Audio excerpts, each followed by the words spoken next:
Hello, and welcome to the Media Center's 9th Local Hero Awards series, in which we showcase 5 people from the Mid-Peninsula for outstanding achievement or contribution to the community.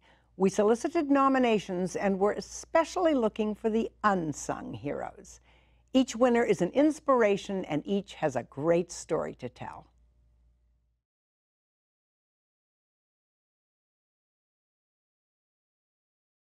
There are an estimated 11 million undocumented immigrants living in this country, and over half are from Mexico. The most vulnerable among them are the children.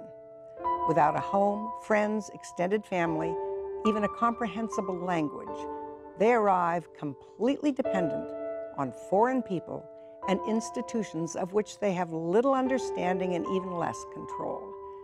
So it's no surprise that less than 5% of them ever go to college here.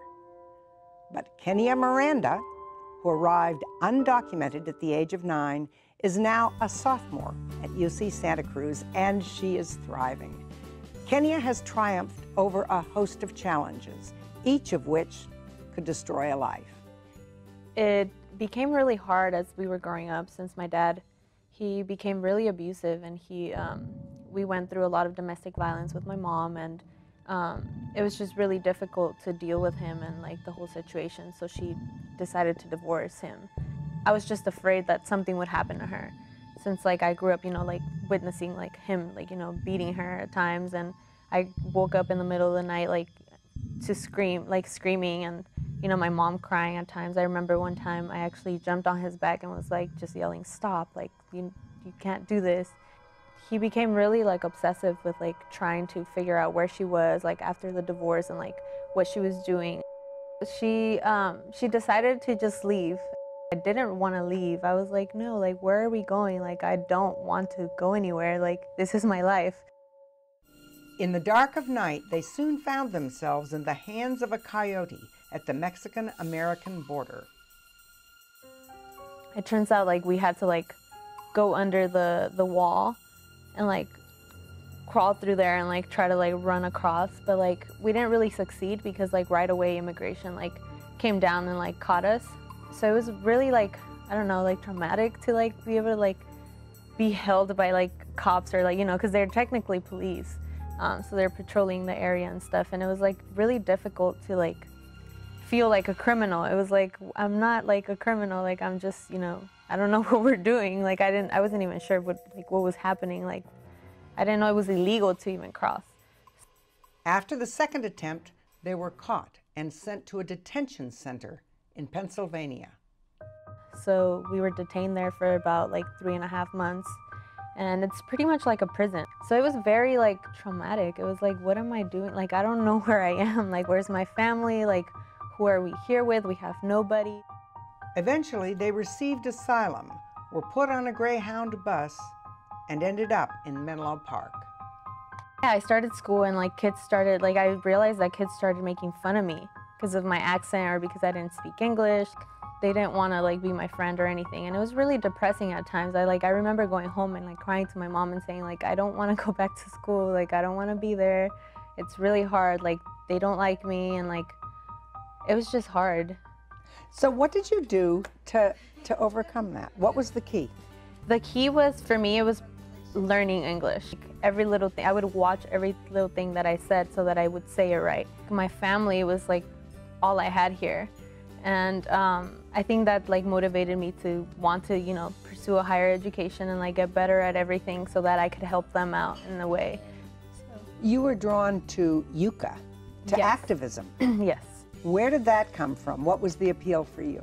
I went because I actually needed a job to help my mom with bills and all of that stuff.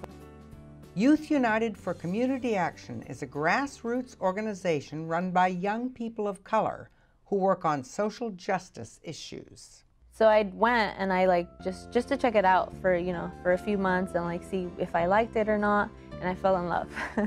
I literally fell in love Why? with UCA. All the work that they were doing spoke a lot to me. They worked on immigration issues, they were working on housing issues, they were working on for the community and with people that I could connect to, looking at the bigger picture and looking at how it affects not only your family or like, you know, your community, but like everywhere in the country, like how it affects people like you. What would you like to tell most residents who are not immigrants about the immigrant community? What do the rest of us not understand? I feel like most people don't understand that we're not criminals. Most of the time I felt targeted because like I felt like criminalized. I felt like I did something wrong, but in reality, like crossing the border was like not as bad as like, you know, killing a person or something like that. What has made you stronger? I'm just thinking of how you may have been strengthened by this. I think I became strong through it because it like taught me a lot. It like, with all my failures, you know, like not being able to speak English, like it just made me want to do more for myself and like, you know, my family to begin with. But then when I started doing UCA, I realized that it wasn't just about me or my family. Like it was about like everybody else who's like out there and is struggling or did struggle to learn English or to like, you know, adjust to this country, like in general. When you look at what your mother did, do you now go back and have tremendous respect for her? Yes, I do. I respect my mother a lot. I feel like if it weren't for her, like if she wouldn't have made that decision, like I wouldn't be where I am right now.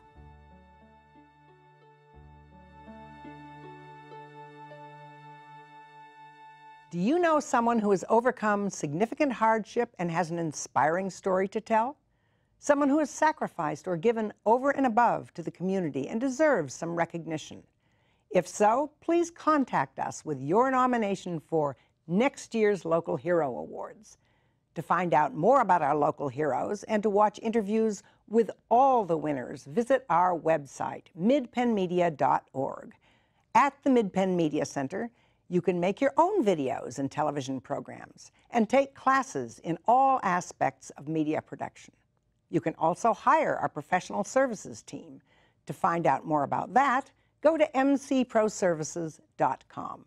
Congratulations to all our winners, and thank you for watching.